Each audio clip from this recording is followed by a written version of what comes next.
All right, so we're going to take a look at our clavicle and our scapula. Remember, the clavicle and the scapula are the bones that make up the pectoral girdle or the shoulder girdle. Let me move this guy out of the way. So this is our clavicle bone. Okay, this is what most people call the collarbone.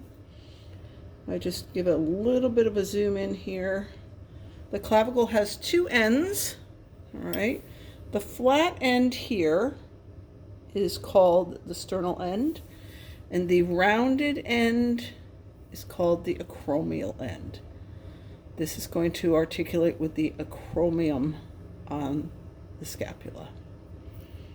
Right. And here's our scapula. All right, so we're going to have to do a lot of turning of this bone because there are several aspects of it that you need to look at. If I just turn it this way, this is the posterior of the scapula. Okay, and we look at the posterior of the scapula. Our really big landmark is what we call the spine. So this is the spine of the scapula. Okay, it expands out at the end, and this part is called the acromion. And that is literally the part of the scapula that articulates with the acromion or the acromial end of the clavicle. Okay, when these two bones pull apart in an injury, that's called the acromioclavicular joint, and that's called a shoulder separation.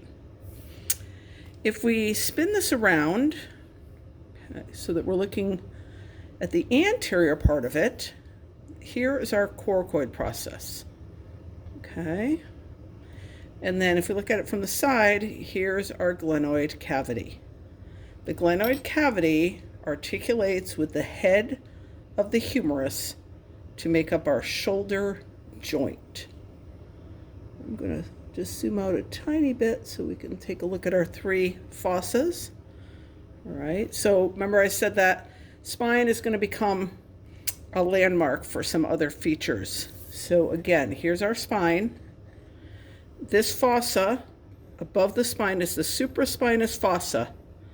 Okay, the fossa below the spine is the infraspinous fossa. Remember, a fossa is a shallow depression.